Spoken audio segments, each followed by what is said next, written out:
Welcome to our study on the book of Romans. This is Romans Education Part 7, and this is going to be in connection with the note sessions 31 and 32.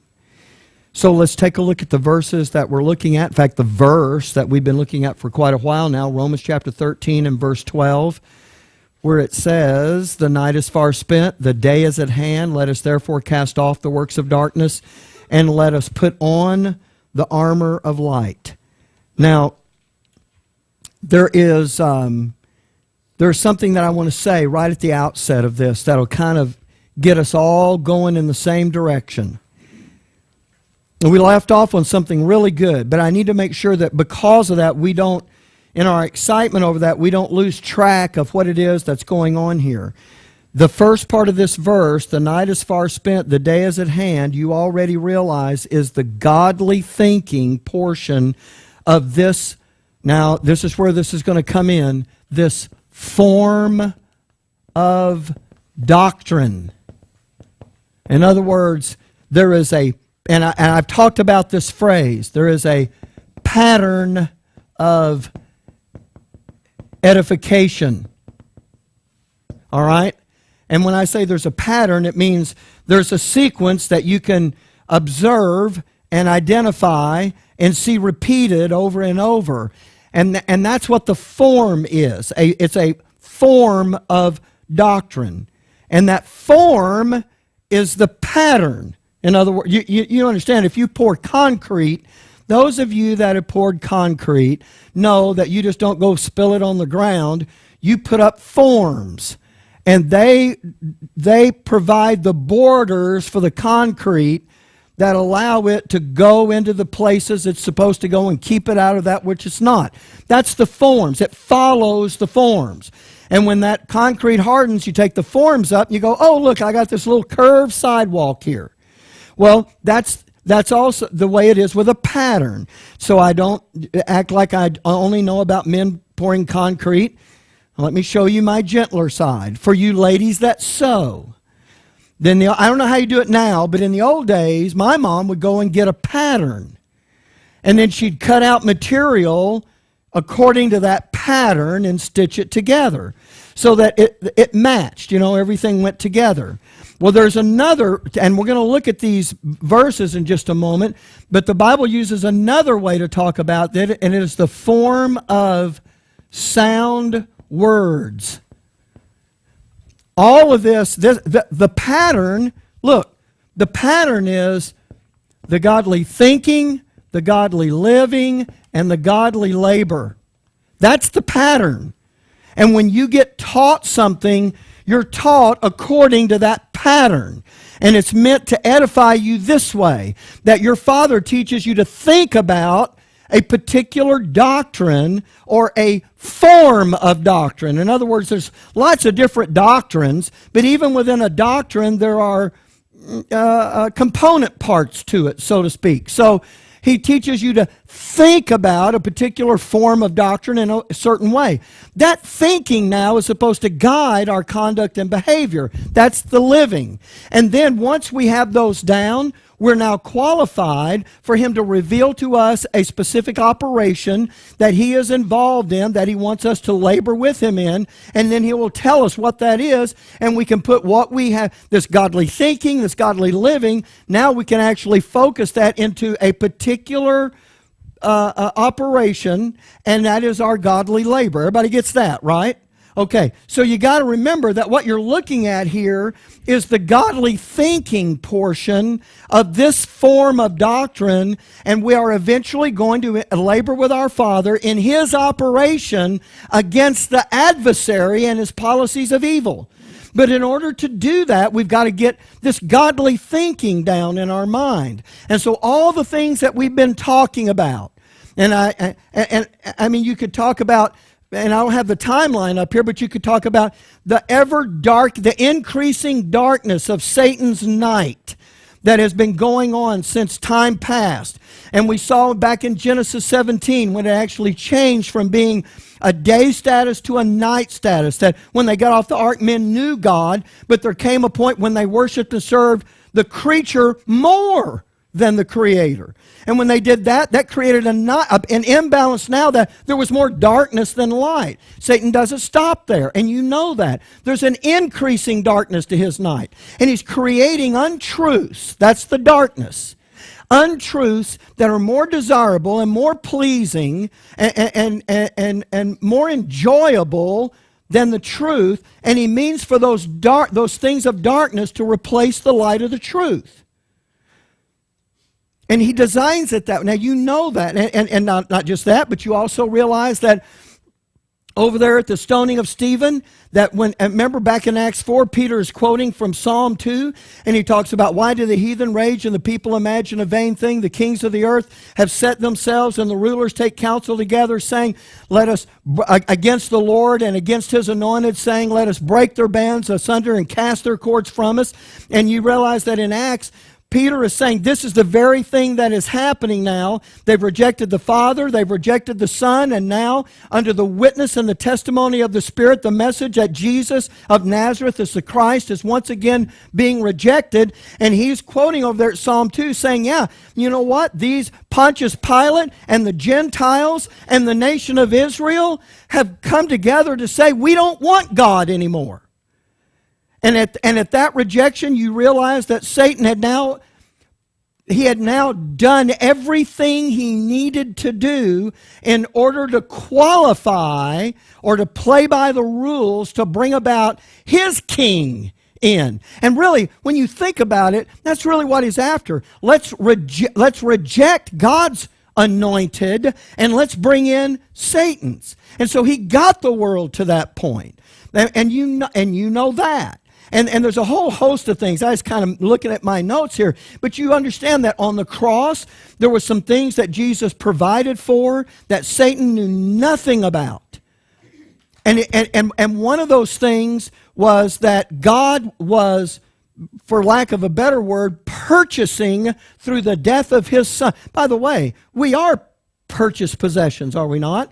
He is purchasing the right to bring in the dispensation of grace. Now look, let me just back up just for a second. The question always is, if God knows everything, did he know Satan would rebel? Of course he did. Did he have the power to stop it in the beginning? Of course he did. If he didn't, then one thing is true. He did it because he chose not to. And he chose not to for a purpose that was greater than him just creating a lake of fire and immediately throwing Lucifer in it. And the purpose, and I'm just stating this very generally, is that God is proving beyond the shadow of a doubt to all of creation, be it man or angel, fallen or not fallen. He is that the whole world,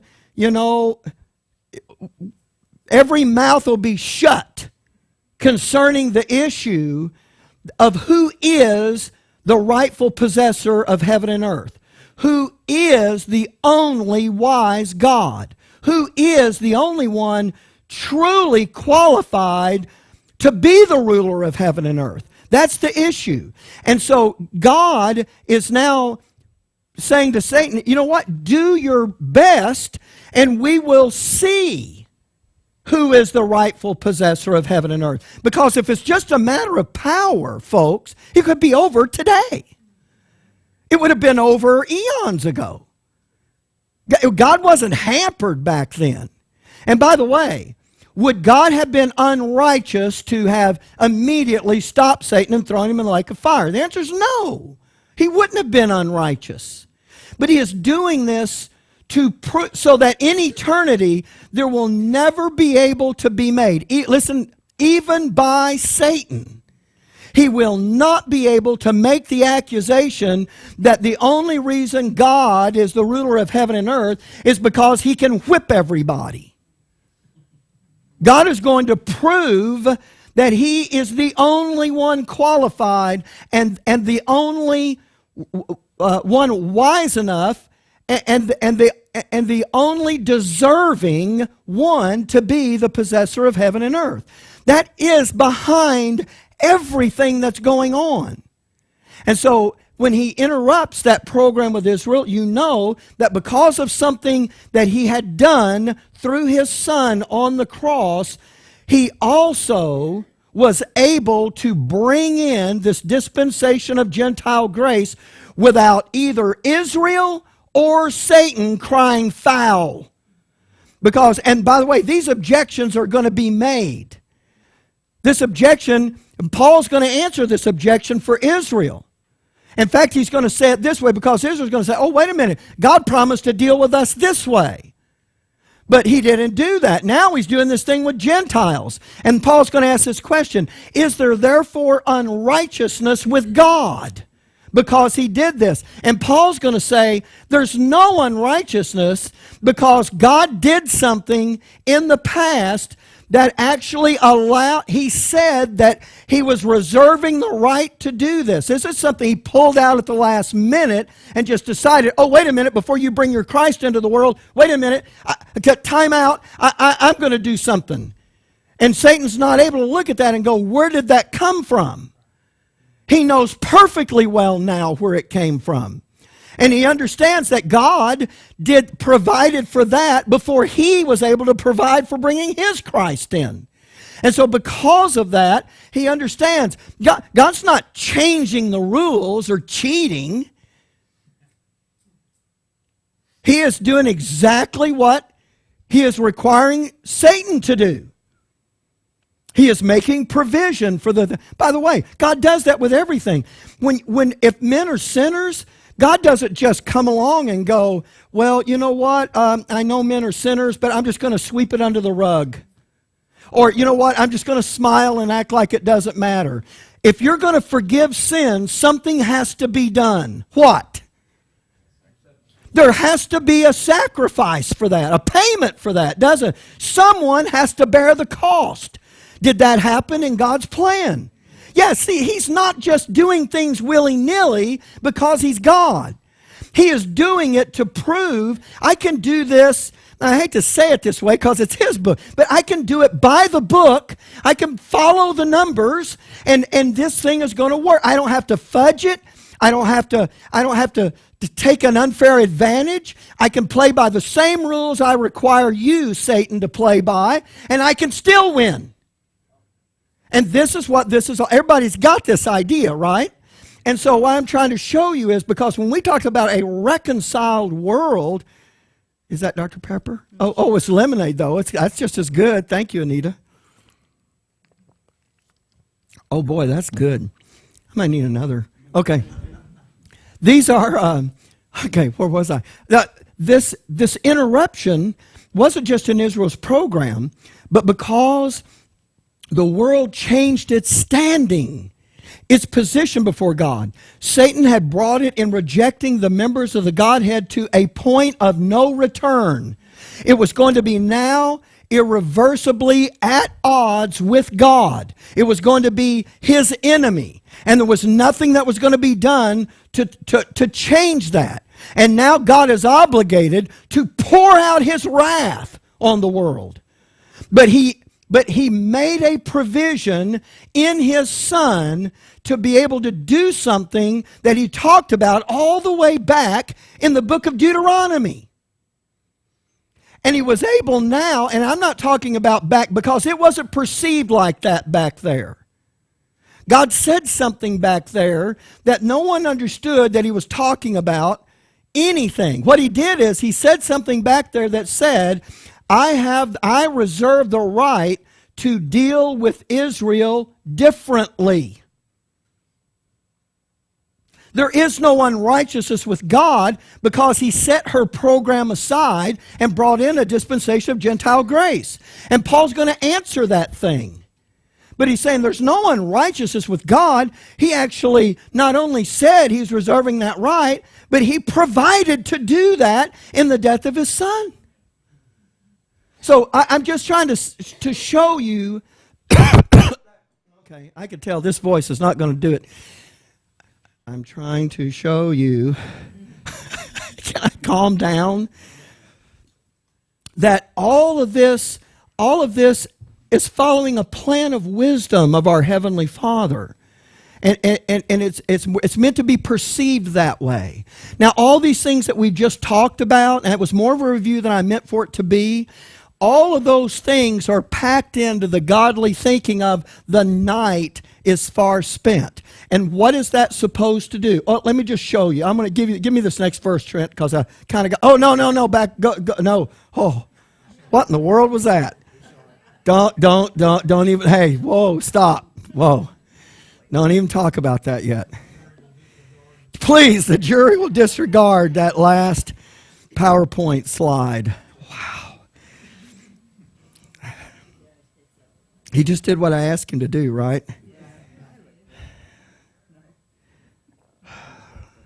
No, don't ask me.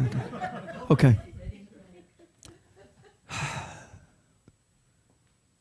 Can I just get you to turn there in your Bible? Let's do that. Romans chapter 6:17.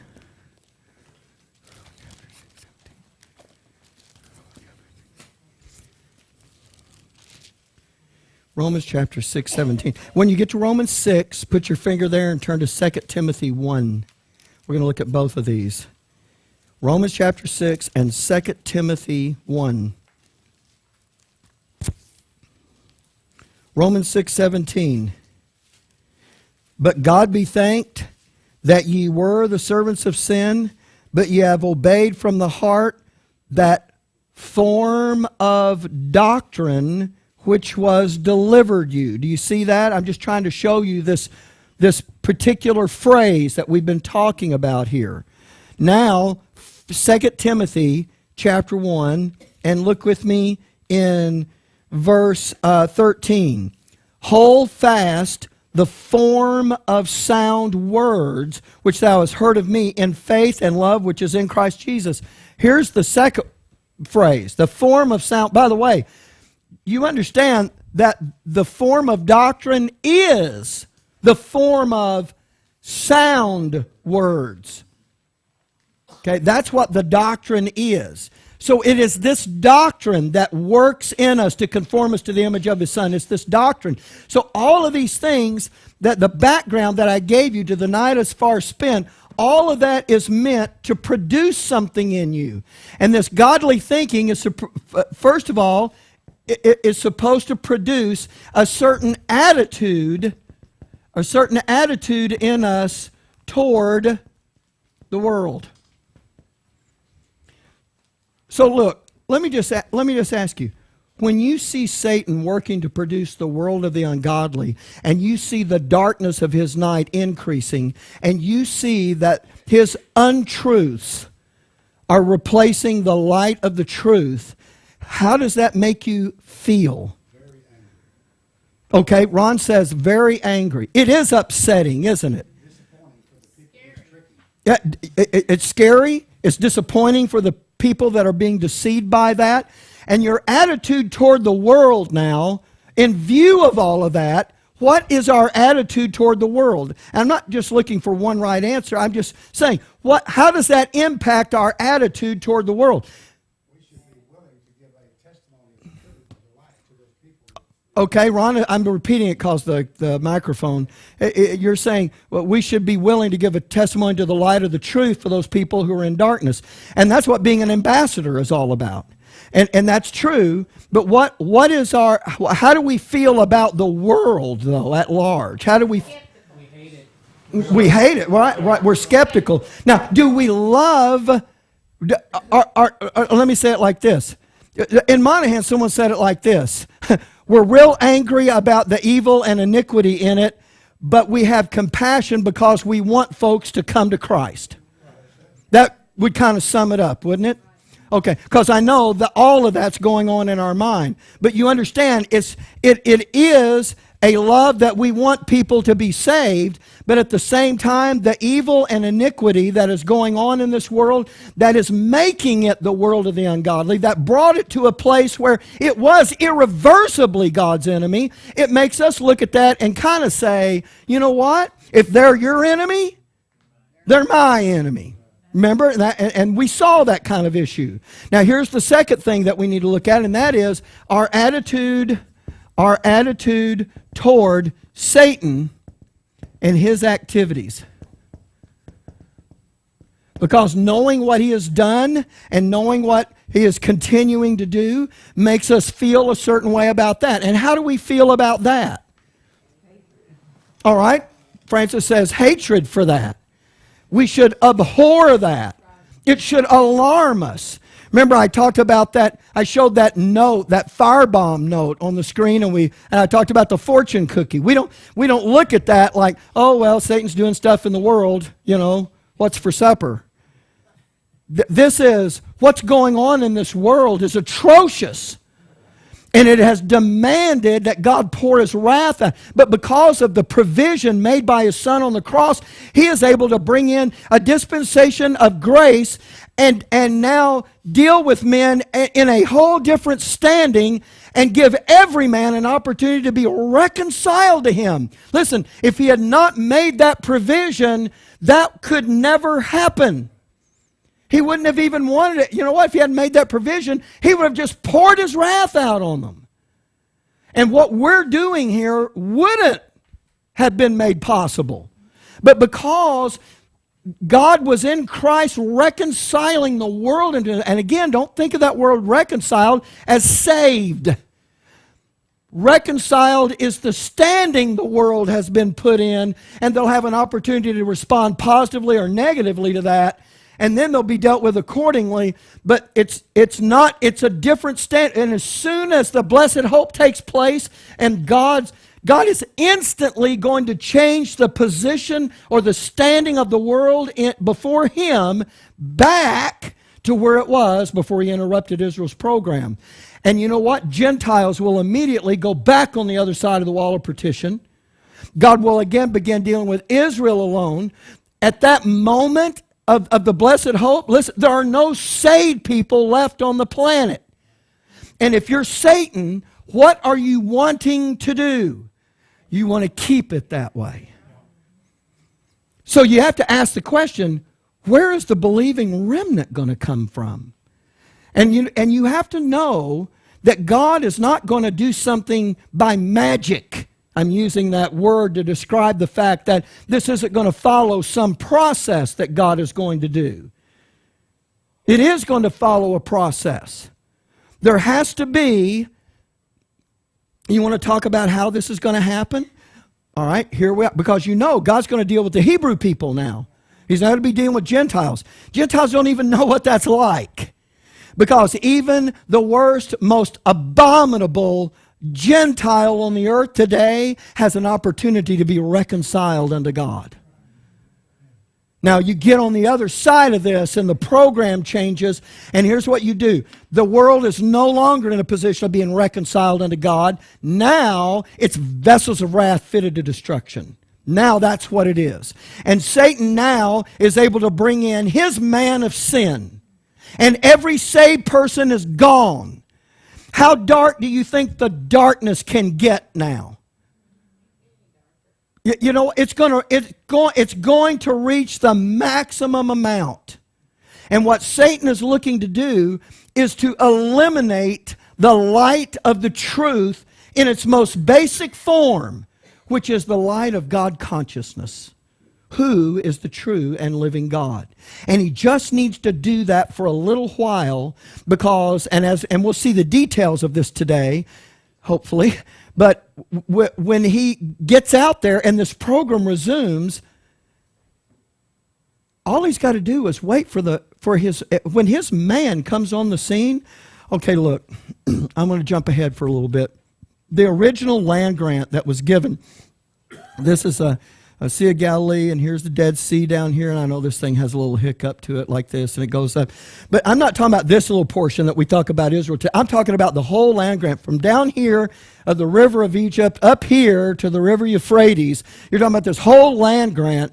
This is going to be in contention by two kings, a guy called the King of the North and another guy called the King of the South. And what you're going to understand is you read through, and we'll read it today through Daniel over there in Daniel 11, you're going to find out that the King of the North is Assyria. That's not the king, but that's where he's from. And the King of the South is the King of Egypt. And there's going to be a contention, and it's going to go back and forth. And then finally, when the Antichrist comes on the scene, he's going to take this whole land area, and he's going to divide it into 10 sections, and there's going to be 10 kings that are going to reign with him. 5 of them will be representatives of the king of the south, and 5 of them will be representatives of the king of the north. You know what he's doing? He's striking a bargain between the two, and now he's going to be in control here. And he actually is going to be, and the Bible calls him the Assyrian. So we know which one he's from. And we're going to look at all of this. But what I'm trying to show you is when he divides his whole land area up into 10 sections, 3 of those kings decide to rebel against him. And he puts them down. And you know what he does with the spoils? He gives the spoils to the people of Israel. And then guess what he does? He has their temple rebuilt. And then guess what he does? He reinstitutes the sacrifices and the holy oblation. And guess what Israel is going to be thinking then? It's our Messiah. He's putting down our enemies. He set up the temple. Are they going to be looking at the historical Jesus of Nazareth? Or are they going to be looking at the guy that's handing it to them? Do you see? He just needs, in the remaining portion of his night, to get those things set up to bring his man onto the scene. And if he can keep Israel in the darkness and make that darkness so dark that any light that might shine, the darkness would comprehend it not? Look, I'm not saying it will happen this way. I'm saying here's what he's thinking. You know the answer to this. If he can keep them in the dark for the next 400 years, how much longer will he hold on to the earth? At least another 400 years. You see, when the light goes out, he's got his best opportunity to keep it in that condition. That's what he's after, by the way, which is why his works of darkness are so important today, because what they're doing is they are cementing the darkness of his night in. And if we cast those remember, I know we haven't studied it. I've just told you about it. We will study it. But those works of darkness are what is fueling his night. If we cast those off, it can't run at full power. And he has to bring things to a close quickly. You understand what I'm saying? I'm just trying to lay the groundwork for this thing that we're looking at here. And so we have an attitude. All of this is producing an attitude in us toward the world, an attitude toward Satan and his activities. And what's being developed in us, and while we've had plenty of things about godly love given to us, about folks in an assembly with us, about other believers and all that kind of bit, but there's a third thing, and that is an attitude that we have to do something in view of what we know Satan is working toward, and that we have the ability to impact that.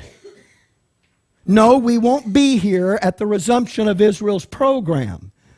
But if we can cast off his works of darkness as he is trying to keep those at a high level, if we can diminish that, that is the something that we're doing, casting off the works of darkness and putting on the armor of light. And because we are going to impact his night and his works of darkness, it provokes a response from the adversary against us, and that's where the more than conquerors concept comes in, that we saw all the way back to Romans 8. I'm just trying to show you that this is not just, I mean, to me it's an incredible thing to study, and there's a lot of details of it I wish we had time to talk about. But the point that and by the way, I just remembered this. Do you remember back, maybe it was in the last presidential election, and Rick Perry was on the stage, and he said, well, there's 3 things about that. And he named the first one, and he named the second one, and then he got he faltered and he couldn't remember the third one. And everybody picked up on that like he was the only person in the world that has ever done that, which I thought was absolutely incredible because everybody that made fun of it has done it. So I did that last time I was here. I said, there's 3 things here, and I was putting them up on the board. And Carolyn said, what's the second one? And I did a Rick Perry. You remember that? So now I'm going to fill that. I just remembered it. I didn't remember it. I remembered I did that. So I will tell you what that is. So look, I'm going to. It's not completely off. In fact, what we were talking about is what made me even think of that. So here we are. Because the attack that will come against us, because of us casting off the works of darkness, are going to come, first of all, in the form of accusations. And over there in 2 Corinthians, there is the accusation. Remember, the first one is that you're weak and your God is weak.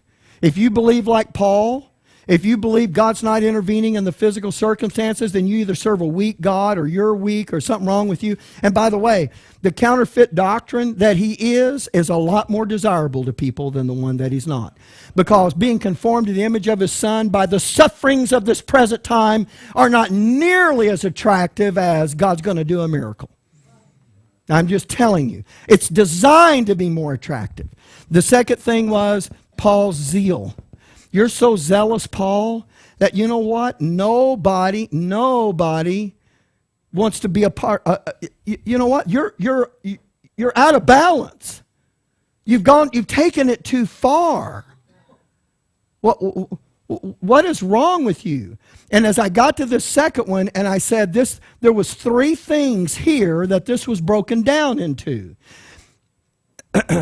And I couldn't remember what the second one was when I was giving these to you. But I said these accusations under his zeal are going to come in 3 different waves, so to speak, or 3 different phases. And here was the accusation that says, Paul, by the way, you know who was saying this in the Corinthian church? Religious unbelievers. The religious lost. They were part of the Corinthian assembly. You know what they did? Instead of having godly men who loved the word, they brought in lost religious guys who could make them affluent in the eyes of the community. Churches do that today. They don't put godly men on their deacon board. They bring in the chief of police and the school board superintendent. And by the way, if you know who those are, I'm not talking about, I don't have any idea who that is here. But you know what? They bring in businessmen who have clout and money and power because that gives them those things. And then, because you know what? The goals of these men line up with the goals of a carnal church. And so that's what they're doing. And so they look at Paul, and these guys are uncomfortable.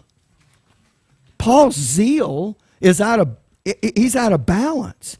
So there's 3. You're going to love this. When we get to 2 Corinthians, I'm going to show this to you. You're going to love this. The first thing that they do when they make this accusation that Paul's zeal is out of balance, you know what? I forgot it again now. He says, I'm not going to give them to you in the order that they're in 2 Corinthians, but I'm going to give them to you. Anyway, they're going to say this. Well, the first accusation is, no one wants this. That's the first one. Nobody wants this. If you're going to build a church, you're not going to build it like this. You're going to have to come off of this edification stuff. People don't want to sit through that, and you know what? Largely they're right. Largely they're right. And here's the second one. If Paul's right, then why isn't everyone teaching this? How come Paul's the only one? You know what? I used to kind of, You know, people say, I've had people say that to me. Well, if you're right, then you know what? Everybody else is doing, they're wrong. Well, yeah. Well, now, that can't be. That is exactly what they were saying. And here's the third one. I love this. This is one I couldn't remember for you last time. And I said, well, if Paul's right, then how come what he's saying doesn't match what Jesus said when he was here?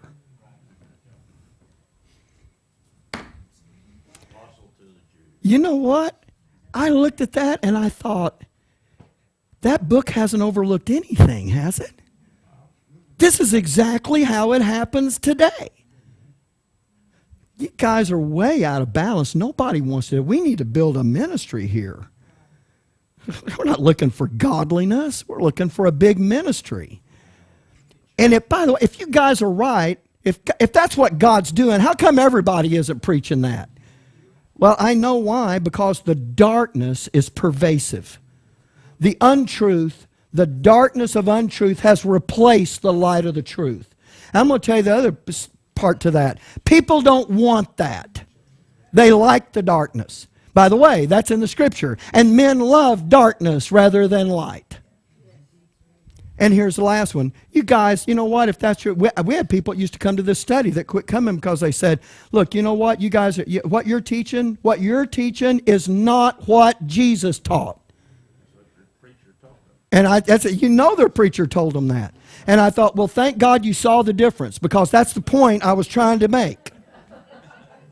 Because what he was teaching to the nation is not what Paul is teaching to you and me. That's exactly right. And so, you know what? Paul's out. Okay, so I just wanted to do my Rick Perry thing for you. Okay, so there it is. There's the third one. Okay, so as we're looking at all of this, see, I'm getting myself in trouble again here with these notes. Okay, I can do this. This would be good to do this before we have to stop.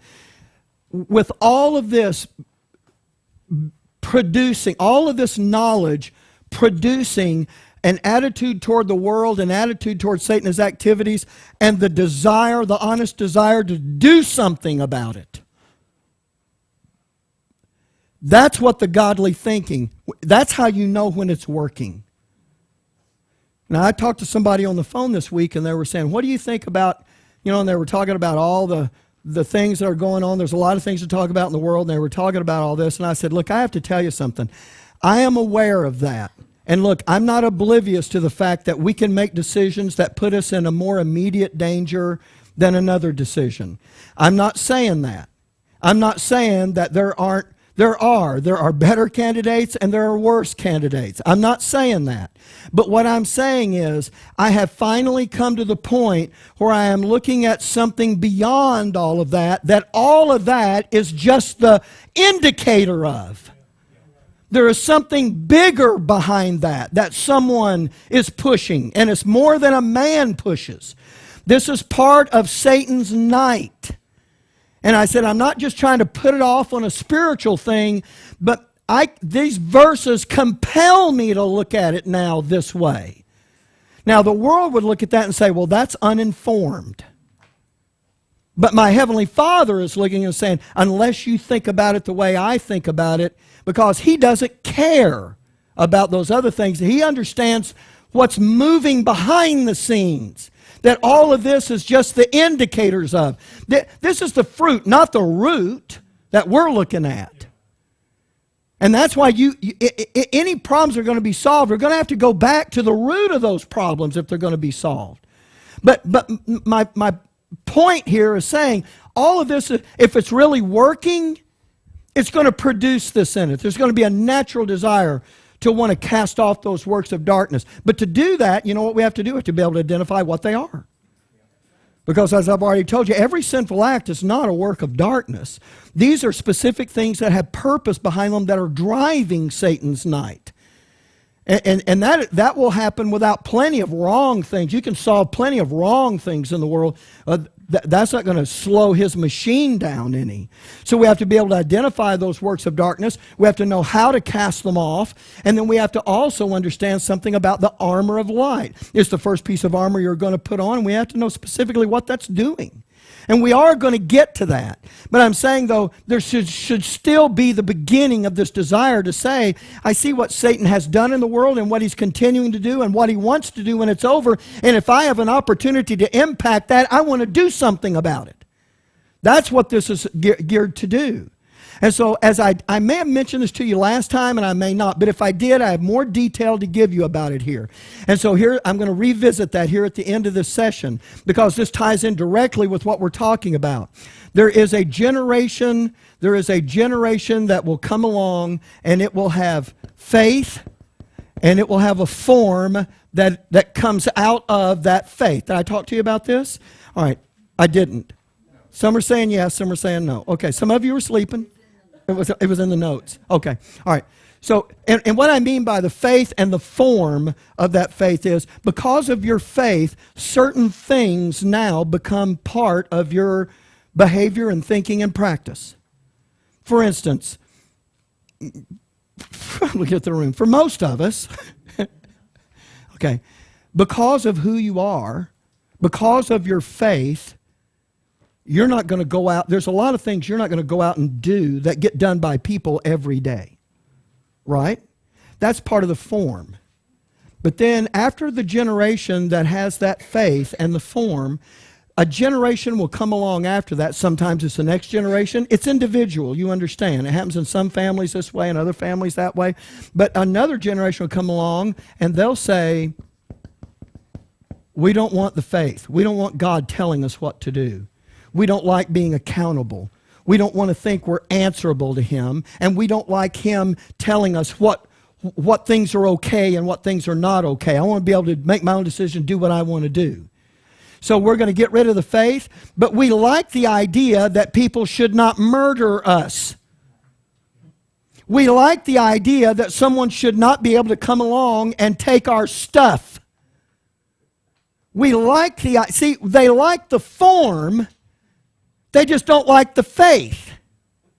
So they want to say, we don't want the faith, but we want the form. Because the form is good. The faith, oh, that's just a crutch. That's what they say. But then the next generation comes along and realizes, and rightly so, if there is no faith, the form is really of no consequence. Now let me illustrate it to you this way.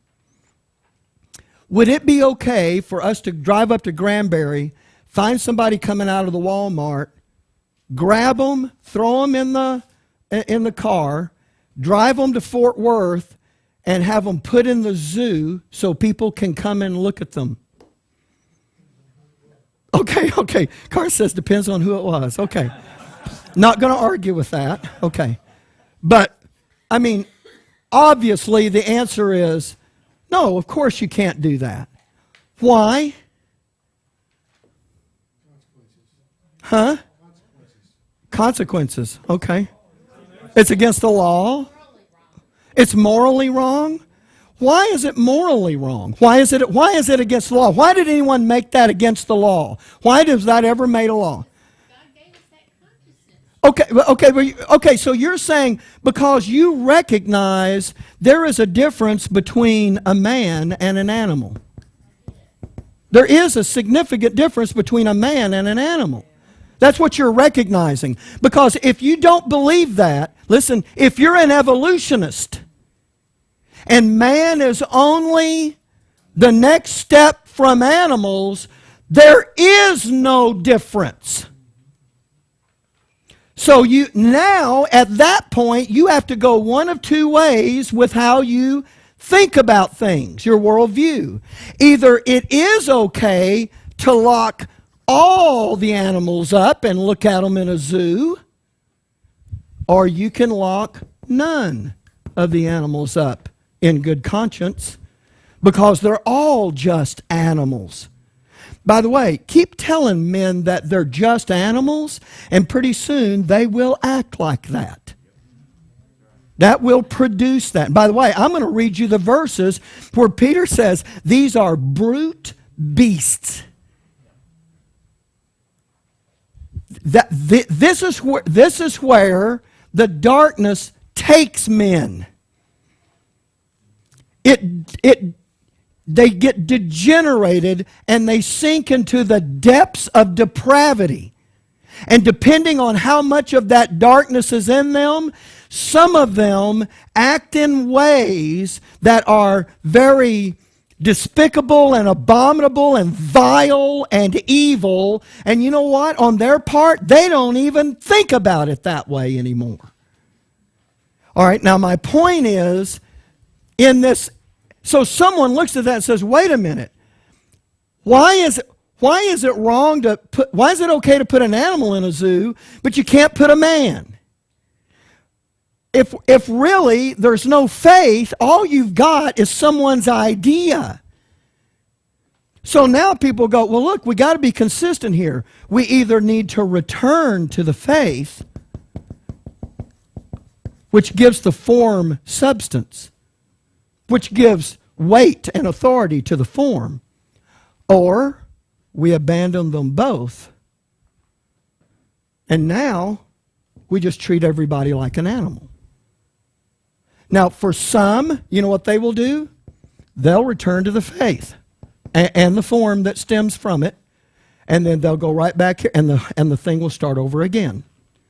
And then there'll come a generation which will say, we don't like the faith, but we like the stuff that the faith gave us, so we'll get rid of the faith and we'll keep the form. And then a generation will come after that, and they'll go, wait a minute, whose idea is this? You know why? You know what you get with that? Listen carefully. What you get with that is people who can lie and not believe that they are doing anything wrong, because when you don't have the faith, the form no longer holds.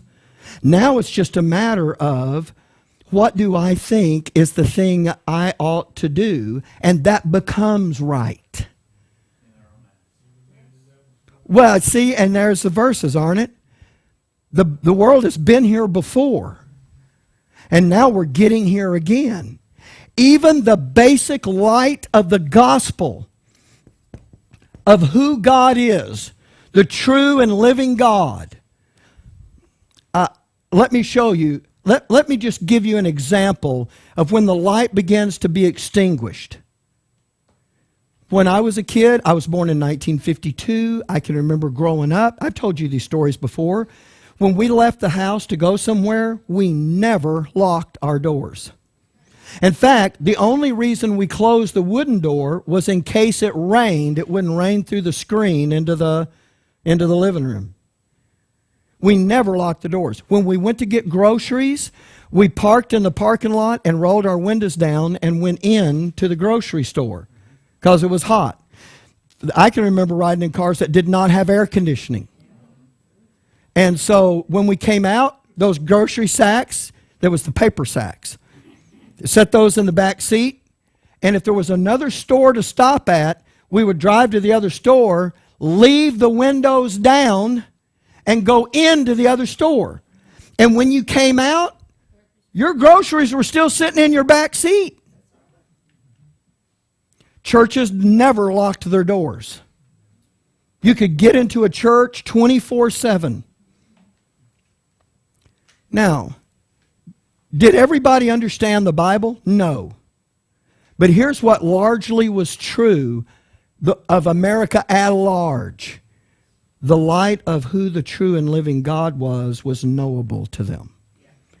And that light alone was enough to make a moral difference in this country. Now I know that you can go up to Baltimore, Maryland, and run a good news club up there in the public schools and find tens of thousands of children who have never heard the name Jesus Christ. In this country. This isn't in the Congo or in Russia or in China. That's in Baltimore, Maryland. And the light, the basic light of the knowledge of the true and living God is being extinguished in this country. And because it is reflected in the culture and society of this country. And as the light has begun to go out and the darkness has creeped in to take its place, the behavior of the country has changed accordingly. It's observable. I'm not saying everybody back in the 50s was a Bible scholar, but you know what? They behaved themselves differently because the light made a difference in them. That doesn't happen now like it did then. And folks, if you don't think that even though it's the dispensation of grace, and even though Satan can't bring his Christ into a reconciled world, if you don't think his works of darkness aren't gaining ground, you haven't been paying attention to the history of this country. I don't want to debate these things. Everybody has their own opinion about it. That's fine. That's not what I'm trying to do here. I'm not trying to tutor and govern your understanding. But what I am saying is, it doesn't matter when you look at things like, I was listening on the news today, and they were talking about in Oklahoma City where they had the deal of the Ten Commandments out in front, and now the court has upheld the ruling that there's not going to be an appeal, and that's going to have to be removed because that's religious in nature. Look, you do understand that is the natural course of this world, to divorce itself from any of that. Now, I understand when they're talking about the Ten Commandments, most of those folks, probably including the folks that commissioned that, don't really have a clue about what was going on with that. But at least they understood the light of who the true and living God was. And let me tell you, the world is approaching a place, even though it is being reconciled unto God, it is still approaching a place where it is going to let us break his bands asunder and cast his cords from us. Let's get rid of God. We don't need that. This movement, it's not about flesh and blood. Oh yeah, men are participants and some are willing participants. But they do it not knowing, doesn't excuse it, they do it not knowing there is a mover and shaker behind all of this that has a goal for this world to attain itself to. And he is working to do, and what he's counting on is there won't be anyone that knows what his works of darkness are or how to cast them off. And if they do, they won't really care about doing it. And so there is another danger here. And part of the danger, and we'll cover it when we get there, part of the danger is, you know what, I know about that, and I know I'm supposed to do something about it, but I also realize I'm kind of poking the lion when I do it. So you know what, I'm just not really, I'm just going to do enough to show that I'm doing something, but I am not going to wholeheartedly get involved in this. You need to understand whose side you're on. You need to settle that issue once and for all. This is not a game that God has us playing. You just decide how much you want to do this. The only people that are going to make a difference in things are the folks that are totally invested in it. Not the folks that are playing at it. And you got to understand that even though here we are, when it comes down to that, there's always haven't you seen that in plenty of things? There's always those people that are on the periphery and they're acting like they're part of it and all that. But when it comes time to do something or it costs something, you can't find them now. Oh, they'll be back when that's over. Oh, yeah, I'm part. Oh, yeah, here I am. No. We've seen that. Not just in church. We've seen that in lots of things, haven't we? I have in my life. This requires more than that. And I'm telling you, that temptation is going to be real. And that's why your Father says, you want me to tell you how these first attacks are going to come upon you? Here's how they're going to come, and here's how you're going to settle them. This is how you're going to deal with them. So all the things that we're talking about here, oh good, I have 50 seconds left. All the things that we're talking about here are very relevant to what we're talking, okay, now when we come back from the break, I need to take a short period of time. I need to talk to you about this very difficult issue that I just want to get your thinking going in a certain way on. I know it is going to, you know what, depend on how much we talk about it. But it's connected with what we're talking about here, about what Satan is doing and his methodology of how he's going about that. I guess the last thing I'll say to you is, once you even hear me say the little bit about it that I'm going to say, do not go and talk about this to anyone outside of this group.